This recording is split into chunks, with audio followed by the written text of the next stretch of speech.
وبركاته. الحمد لله الذي بعث في الأميين رسولا منهم يتلو عليهم آياته ويزكيهم ويعلمهم الكتاب والحكمة. أشهد أن لا إله إلا الله وحده لا شريك له، وأشهد أن سيدنا ونبينا محمدا عبده ورسوله الذي اختاره الله واصطفاه. اللهم صل وسلم على سيدنا محمد افتح برحمة الله عدد ما في علم الله، صلاة وسلاما دائمين بدوام ملك الله وعلى آله وصحبه ومن والاه ومن تبعهم بإحسان إلى يوم القيامة. أما بعد، سبحانك لا علم لنا إلا ما علمتنا إنك أنت العليم الحكيم. لا حول ولا قوة إلا بالله العلي العظيم. نوينا تعلم وتعليم وتذكر وتذكير والنفع والانتفاع والإفادة والاستفادة والحث على تمسك بكتاب الله وسنة رسول الله صلى الله عليه وسلم، والدعاء إلى الهدى والدلالة على الخير ابتغاء وجه الله مرضاته وحبه وثوابه. وقال المصنف رحمه الله تعالى ونفعنا بعلومه في الدارين آمين إلى أن قال. Telah berkata Imam Syekh Ahmad bin Muhammad bin Athaillah As-Sakandari di dalam kalam hikmahnya, rubbama waradatil zulamu alaik, terkadang datangnya kegelapan. Zulam jamak daripada kalimat zulmah, yaitu gelap. Rubbama waradatil zulam, terkadang datang segala macam kegelapan alaika atas dirimu, liyu'awifaka qadra ma manna bihi alaik, supaya mengenalkan kepadamu oleh Allah qadra ma manna bihi alaik, akan qadar ataupun nilai apa-apa yang diberikan oleh Allah atasmu. Artinya kita bisa merasakan nikmatnya cahaya lampu apabila adanya pemadaman listrik. Maka itu bahasanya. Mun lampu ini banyak arus, ada sing matian, maka kita tidak akan merasakan nikmatnya cahaya lampu. Begitu juga Allah hadirkan lalawanan nikmat itu supaya kita tuh pinandu lawan Allah yang telah memberikan nikmat. Tidaklah kita bisa merasakan nikmat itu secara maksimal, secara sempurna, kecuali dengan Allah hadirkan hilangnya itu nikmat atau bergantinya itu nikmat. Contoh saja, kesehatan badan. Kita tidak bisa merasakan nikmatnya sehat kalau tidak datangnya masa sakit. Yang kayak ini masih sehat, ya Allah, kada merasa lagi kayak apa nikmatnya sehat. Pas sudah garing, hanya tahu ternyata sehat itu mahal. As-sihhatu taju ala ru'usil as-sihah. Sehat itu adalah mahkota bagi orang yang sehat. La ya'rifu, dia tidak akan kenal, tidak mengetahui daripada itu nikmat sehat illa bil maut, kecuali datangnya yang namanya sakit. Kalau belum datang masa sakit, maka dia tidak akan mampu merasakan nikmatnya sehat. Ya Allah. Siapa yang ancam melupakan nikmatnya sehat? Ya kayak kita nih. Ya kan, punya kayak para wali, kayak para orang yang sudah ma'rifat itu kadang menunggu masa sakit. Mereka sudah terus-terusan memperpanjang dan menambahkan durasi nikmat yang telah mereka terima dari Allah. Sadar akan nikmat itu durasinya terus mereka rasakan. Kalau kita ini baru sudah hilang. Yang namanya sehat hanya saja. Begitu juga nikmatnya taufik, nikmatnya hidayah, itu akan terasa ketika dia dihadirkan oleh Allah akan kekhilafan, kemaksiatan yang dia kerjakan. Jadi lawanan itu menjadi sebuah pencerahan bagi lawanannya. Dalam pepatah Arab itu disebutkan wa biruddiha tatabayyanul asya. Dengan lawanan itu maka nampaklah segala sesuatu. Kita tahu yang namanya nikmat taat ketika kita terjerumus di dalam lembah maksiat.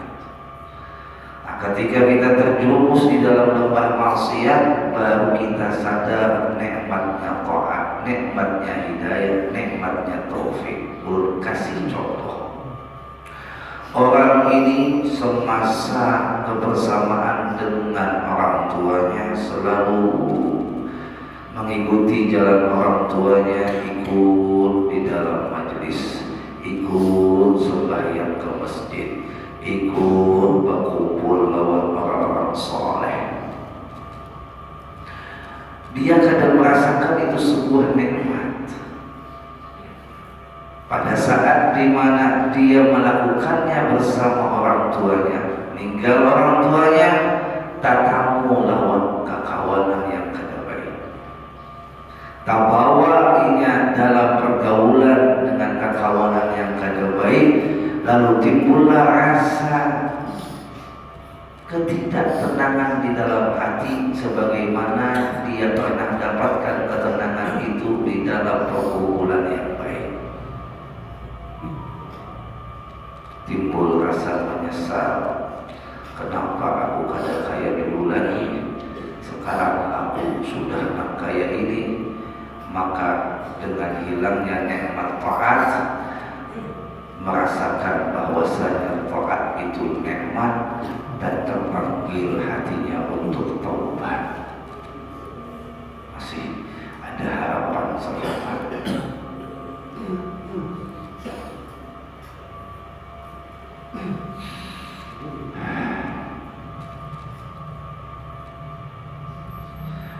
Kita ambil lagi sebuah contoh. Ada sebagian jamaah ketika melaksanakan ibadah umroh, sebelum dia berangkat umroh, dia setiap habis sholatnya berdoa dengan doa mudahan dimudahkan naik haji atau umroh, mudahan dimudahkan sampai ke Mekah dan ke Madinah. Sesampainya di Mekah, ya, rasa kerinduannya dengan Ka'bah hilang. Semangatnya untuk melakukan ibadah selama di tanah haram Mekah menurun, hingga akhirnya dia menjalani perjalanan ibadah umrah seadanya itu ya setayur-tayurnya. Yang anehnya lagi Bapak Ibu, kalau jalan di sekeliling mall itu tahan aja berjam-jam. Pas lagi tawaf, lagi sa'i, udah kayak orang hendak mati, kada tahan, kada sanggup, lalu memakai media skuter. Ini ada skuter, tahu skuter, kendaraan metik.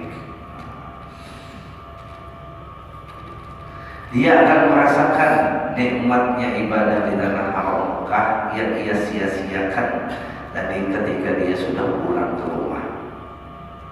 Sudah sampai ke tanah air, yang kesal. Apalagi sudah sampai ke tanah air, tidak ada lagi kesempatan datang ke sana. Entah itu sakit, duitnya ada apa.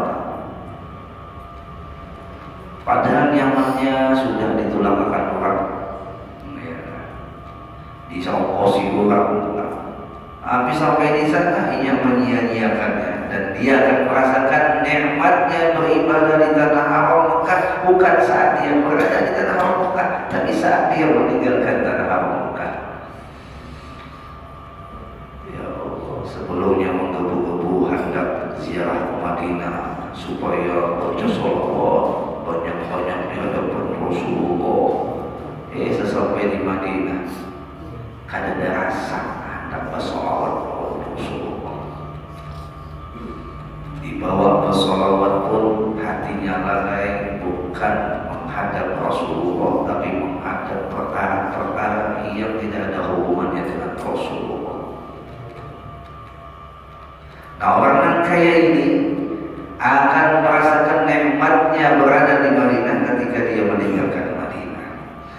Namun seumpama sudah tuanya meninggalkan Madinah, ada juga rasa menyesal, ada juga khawatir di dalam hatinya akan kehilangan sebuah nikmat yang agung ketika dia menyia-nyiakan kesempatan yang diberikan oleh Allah.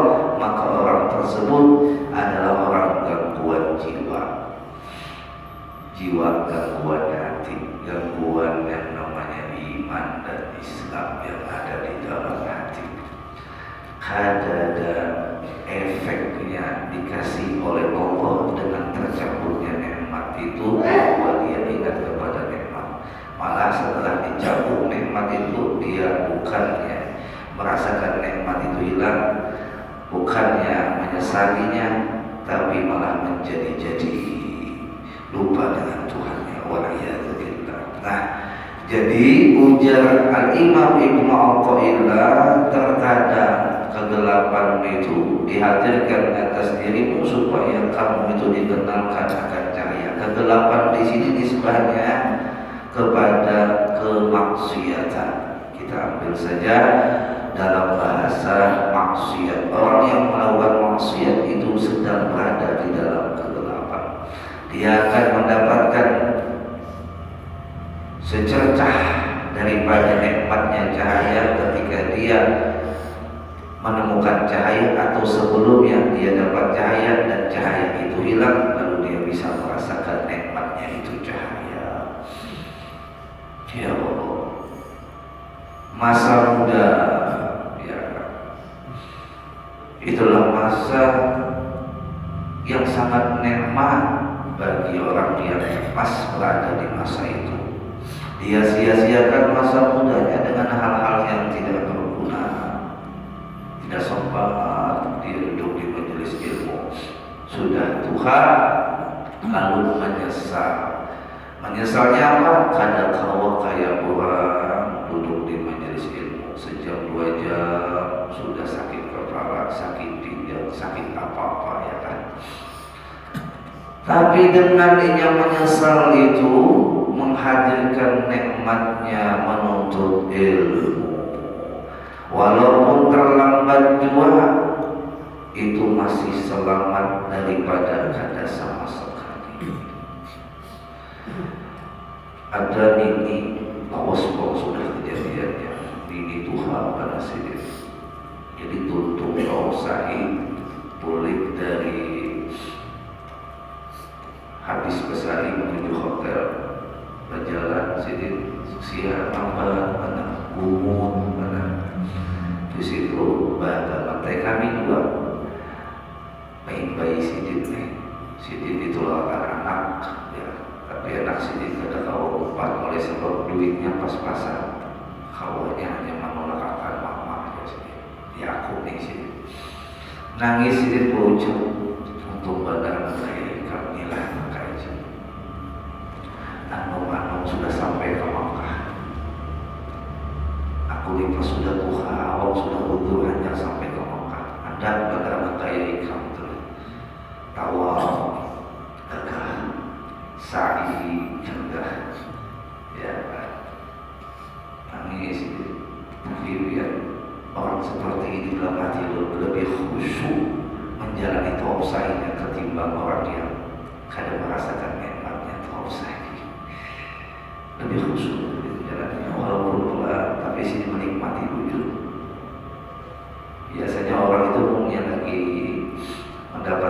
nikmat, bisa jadinya lupa dengan nikmatnya dan akhirnya membuatnya menjalaninya tanpa ada kenikmatan di dalam perjalanannya atau dalam menjalaninya.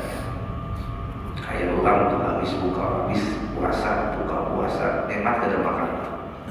Nikmat gak ada. Saking nikmatnya waktu berbuka itu selalu ditunggu. Makan nasi sesuai aja, masya Allah, alhamdulillah, ya Allah. Padahal nasinya ada belauk, alhamdulillahnya luar biasa. Habis lapar. Coba biar kata puasa, makannya kali adalah habis makan, alhamdulillah, dadah. Jarang kenapa? Karena kadang merasakan nikmatnya kenyang oleh sebab kadang hadirnya lapar. Guring itu juga nikmatnya guring setelah datangnya uyuh. Munya kada uyuh guring aja bukan nikmat malah jadi penyakit. Disebut ada yang namanya guring berkualitas, ada yang namanya guring sia-sia, kada dan mendapatkan apa-apa. Jadi jangan heran Bapak kayak yang mendengar cerita Sayyidina Habib Umar itu guringnya 2 jam selama sehari semalaman. 24 jam itu cuma 2 jam aja sidik guring. Ujung 2 jam guring itu guring sidik berkualitas. Ada kita guring 8 jam kadang berkualitas kosong. Ya, guring sidik penuh dengan rasa syukur. Ya Allah.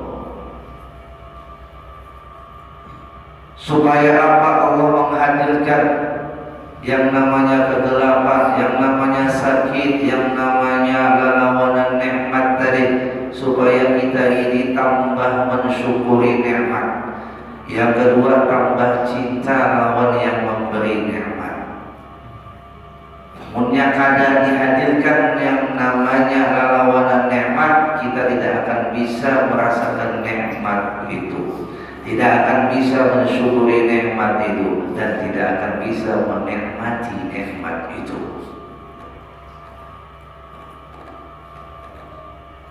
Waktu almarhum Abah Musuh kumpul, beliau masih hidup, pengajian sidik setiap sore Minggu, sore Ahad, dan malam Seninnya adalah Maulid. Ya kan? Kada ada panggil hati hendak duduk di majelis ini. Ibah meninggal paling kencang menangis ini. Ya. Kenapa? Ya tadi baru merasakan nikmatnya majelis Abah Musuh kumpul itu ada di dalam hatinya ketika sudah kada ada sidiknya. Kayak ini kita dalam kumpul. Ya. Duduk di majelis, kadang kita merasakan nikmatnya. Pas COVID kada kamu majelis, ya, tahu rasa nikmatnya duduk di majelis, tahu rasa nikmatnya duduk berkumpul di masjid. Ya Allah, ujar kada boleh berkumpulan di masjid, tatap sini jalan-jalan supaya kawal sembahyang di masjid. Habis COVID kada ke masjid pulang. Ya Allah, ya khair. Nah, Bapak Ibu jamaah rahimakumullah, atzabakumullah. Jadi tambahkanlah rasa syukur kita atas nikmat Allah. Karena dengan mensyukuri nikmat Allah itu akan mendatangkan kebahagiaan di dalam hati. Orang bahagia resepnya cuma satu, pandai mensyukuri yang ada. Kan hari-hari hidup tuh, ya, pandai mensyukuri yang ada pasti bahagia. Jadi semalam pas umroh di Madinah itu ditawakan lawan bos yang menolak jemaah sebanyak 208. Jadi 208 itu ditolakkan sidin berataan. Siapa sidin? Haji Ijai bin Wang. Kita makan melawan sidin yang menjadi kenangan indah ucapan sidin itu, Ustadz jangan doakan belum subuh. Kenapa? Duit yang ada jam kali dihabiskan. Masya Allah. Terus berdoa apa? Mudah sehat. Berarti apa? Mahal sehat, kamu harus mikir. Ya, doakan sehat. Jangan doakan sukses, doakan sehat. Masya Allah. Lu tahu nih, setiap tahun angka ini kelebihan juga artinya melakukan jamaah. Alhamdulillah, setiap tahun 300 orang target yang diangkatkan umroh. Maka biar Masya Allah jamaahnya ditinggal bisa adanya jadi menggunakan nikmat Allah yang mana diberikan jalan mudah untuk sampai ke Mekah Madinah. Itulah akan umroh oleh Sidin itu kelasnya kelas bintang 5. Belum tahunin travelnya berapa dulu budget seorang yang disingkungnya diberangkat 45 juta. Bis itu pulang ada pulang Bakesa dan Sidin. Kami Ustaznya kada ditolak akan aja diongkosi pulang dikasih sangu 5 juta seko. Oh panjang. Nanti rumah di sini alhamdulillahnya bukan biar deh. Kayak apa lagi? Ya kan mudahnya Allah berikan jalan biar sampai ke Mekah disangui pulang ongkos. Yuk bisa kada buat biar bersyukur nikmat ini. Tuh berapa banyak berdua sana nangis-nangis hendak pulang ke Mekah, mengumpulkan duit, tuh pada mengumpulkan duit. Sekali terkumpul anak garing tak buka bulan tabungan. Sekali terkumpul duit anak tabrakan bayar tabrakan pulang. Karena kita kumpul serta tuh siap sedih. Tapi yang tadi baru bisa merasakan nikmat itu apabila sudah meninggalkan haram itu ataukah dia kehilangan orang yang baik seperti Sidin tadi. Jadi maaf minta hal dari itu ujar kawanannya. Jangan tapi berharap bahwa orang-orang seperti Sidin. Ujar ulun berharap bukan karena sugihnya. Karena yang lebih sugi dari Sidin kuat. Dan ulun pun kadang niat hendak berparah, tiba-tiba ditelepon dimintai untuk memimpin akan jamaah yang sebanyak 208 habis suara ujian ya alhamdulillah. Itu tanpa ada kesengajaan, tanpa ada keinginan untuk berparah. Dan andai kata ulun taparak juga kadang berparaknya ulun karena kesugihannya. Tapi alhamdulillah ujar ulun senang melawan orang seperti Sidin ini karena kebaikannya. Karena banyak orang sugih di Banjar ini, ada yang kawan, artinya tuh ada yang kawan yang kaya Sidin ini. Ada juga kawan, kada kawan juga sebanyak itu menolakkan orang. 300 setiap tahun. Habis itu lagi tambahan yang lainnya itu diserahkan kepada Guru Ahmad Barmawi kesarahan berapa bawa jamaah di ongkos Sidin. Jadi hampir 400 lah jamaahnya orang Sidin setiap tahun. Dan itulah sampai ke sana membangun duit, masya Allah. Artinya juga kalaunya sugihnya itu kadang membuat sedikit pun keheranan ulun melawan kesugihannya ataupun ketajuban ulun kepada kesugihannya. Karena banyak yang lebih sugih dari Sidin. Tapi karena kedermawanannya, kebaikannya, menjaga bila hasada illa fitnatain. Nabi yang katakan tidak boleh kita itu iri, artinya tertarik hati kita kepada siapapun yang membuat kita itu hendak nangkai itu kecuali hanya dua. Satu adalah rajulun atahullahu malan, laki-laki yang diberikan oleh Allah harta, dengan hartanya dia mampu menginfakkan diri orang nangkai itu jangan Nabi. Karena amalannya alih dituruti. Kalau lihat tuh orang sembahyang, insya Allah semiskin-miskin biar kalau masih sembahyang membatik. Tapi umumnya bahasa dagang itu ada duitnya. Ya. Nah itu boleh didiri, nanti didiri di sini dengan bahasa lain ripoh, membawa diri kita untuk supaya kaya apa, kaya Sidin. Andai kata kita bisa isi duit, kada juga banyak kaya Sidin, tapi kawa kita juga berbagi sakawa kita. Jangan bersedekah kada menunggu sugih, berbagi kada menunggu sugih, dan sangat rugi bagi orang yang sugih kada mau berbagi. Karena sudah miskin hanya kesal, ya Allah, kada sempat bersedekah, kada sempat naik haji, kada sempat umroh, kada sempat duit banyak kau.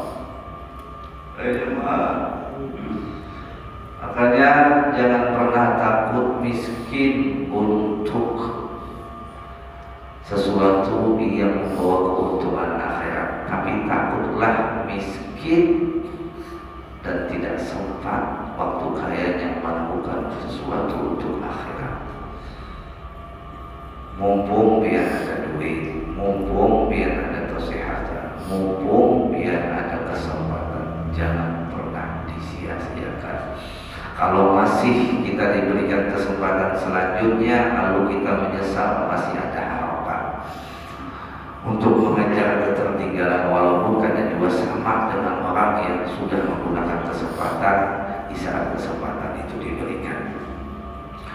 Setidaknya masih kawa menutupi. Yang paling bahaya itu sudah dagui kada kawa apa-apa lalu kehendak hati Anda membuat itu, sedangkan kemampuan sudah hilang, kemampuan fisik sudah ada, kemampuan harta sudah habis, kemampuan apalagi kekawanan ataupun sosialisasi sudah ada kawan lagi. Apa? Waktu sugih banyak kawan, waktu miskin bilangan kawan. Kenapa? Karena setiap berkawan mengandalkan duit. Punya berkawan mengandalkan duit, siap-siap duitnya ada, kekawanannya hilang. Bagi jemaah, di berkawan jangan mengandalkan duit. Berkawan bujur-bujur karena Allah. Nah, Bapak Ibu jemaah rahimakumullah wa athabakumullah, sebagai penutup, Allah memang atur sedemikian indahnya perjalanan hidup manusia dengan ada istilah lawanan. Inna fi khalqis samawati wal ardh wa ikhtilafil laili wan nahar laayatin liulil albab. Sungguh Allah jadikan yang namanya 7 lapis langit, Allah jadikan yang namanya 7 lapis bumi. Coba lihat bahasa Allah. Langit lawanannya bumi. Wa ikhtilafil laili wan nahar, adanya pergantian malam dan siang. Allah jadikan lawanan malam itu siang, siang lawanannya malam. Buat apa? Ayatil liulil albab, supaya menjadi tanda-tanda yang bisa dipikirkan oleh orang yang mau berpikir. Tanda kekuasaan Allah yang Allah jadikan dengan berpasang-pasangan ini sebagai kita menggunakan nikmat akal, nikmat fikir yang masih mampu kita memikirkannya. Disebutkan dalam bahasa tasawuf tafakkur. Tafakkur fi khalqillah wa la tafakkur fi dzatillah. Tafakurilah apa yang dijadikan Allah. Biar lihat adanya malam, adanya siang lawanannya, adanya atas lawanannya ada bawah, sampai biarlah ada juga jamaah itu berucap kayak ini. Ustaz, itu kenapa di Mekah Madinah itu yang menjaga Ka'bah, yang mengharabu Masjid Nabawi dan kubah Nabi itu bukan Wahabi? Maka jawab orang yang cerdas, jawab orang yang mampu berpikir dengan memikirkan apapun yang dijadikan Allah itu pasti ada hikmahnya. Maka dia akan menjawab, Pak, kalau seumpama Mekah Madinah ini yang menjaga kubuhan kita, jamin kada kawa mengatur. Bisa habis itu kalau Ka'bah. Jujur kada lingis kalau Ka'bah. Jangan kalau Ka'bah, itu kalau makam walinya macam-macam lah. Jangannya Allah ada jadikan bukan Wahabi itu menjaga kubah Nabi. Habis makam Nabi itu kada ada lagi berkata sedunia loh, sedunia. Karakter manusianya berbeda. Kita yang sekampung aja deh, se-Indonesia aja, daerah Wali Songo, kayak Pak Matur duduk bebinian lakian di di makam Wali Songo. Jaga Allah. Walaupun sudah dihalat juga tatap aja ke kampus.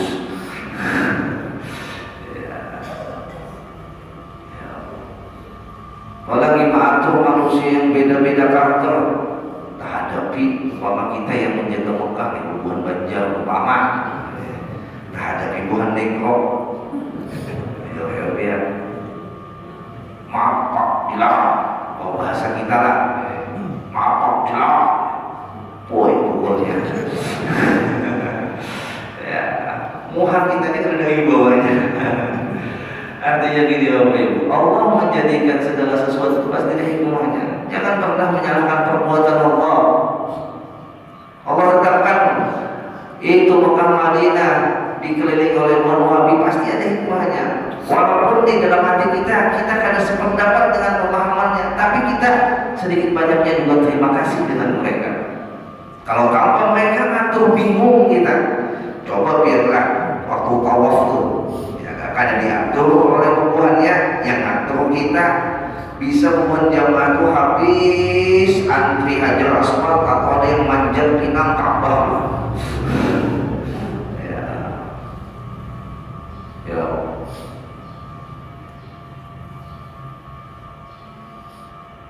Allah Maha Tahu, Allah Maha Adil, Allah Maha Bijak. Jadi segala sesuatu itu jangan pernah kita menyalahkan gawe kemudian dihadirkan masa-masa kelam, masa-masa penuh dengan penderitaan atau masa-masa dulu di dalam lembah maksiat. Setelah itu biar taubat, jangan pernah menyalahkan masa lalu dia. Malah biar terima kasih dengan Allah yang telah menghadirkan masa lalu dia. Dengan adanya masa lalu dia, biar bisa taubat dan bisa merasakan nikmatnya Tuhan. Ada kawan membawai, ayo kita ke Habib, bari itu suah. Umpama ya, kata beliau, ada hikmahnya yang Allah jadikan di dalam kehidupan kita. Tergantung kita dengan ayatil ulil albab. Gunakan pikiran kita dengan baik. Jangan nyalahkan Tuhan. Dibagikan dapat duit, dulunya berduit pas bangkrut. Waktu berduit habis duit itu digunakan mabuk, habis duit itu dibagikan lawan Tuhan jeblay. Bangkrut, nangis lalu menyalahkan Tuhan. Ya Allah, apa dosa sampai biar hukum begini? Ampun ini Tuhan. Malah kadang dosanya seorang. Takut aku mau aku disuruh oleh Allah la ayatil ulil albab, pikirkan ini kenapa jadi aku bangkrutakan. Atau semua orang ini waktu maksiat judi pas sudah hijrah bangkrut, ya kan? Jangan nyalakan Tuhan. Ya Allah, waktu ulungkan sembahyang duit cimacaran, waktu sudah sembahyang taat, habis itu lagi duduk di majelis rakit bangkrut kena duit macet usaha kayak itu berbulit jangan. Nah, ini nama orang ada berpikir, kenapa jadi Allah hendak habiskan harta pian yang dulunya pian waktu kada taatnya mah dapat duit pas kali taat hilang itu duit. Allah hendak membarasi harta pian yang kada baik, dihabiskan yang kada baik, didatangkan yang hanya. Pikirkan dengan husnuzon lawan Allah. Ya, sudah isyarat. Jadi cara mencari Allah yang terbatin, insyaallah minggu akan datang kita tetap lagi. Kita aja sudah. Habisnya ada undangan ya, ada undangan pengantin. Insyaallah orang bisa merasakan nikmatnya pengantin setelah adanya perceraian. Ya, jadi jangan nunggu perceraian itu ada baru bersyukuri nikmatnya bersama. Jadi syukuri nikmat bersama, syukuri wujud persamaan ini hingga tidak dilepaskan dan tidak dicerai-beraikan oleh Allah bersama ini hingga ke dalam surga. Mudah-mudahan amin. Allahumma amin. Minta halal minta biqadari al-qatin al-fatihah.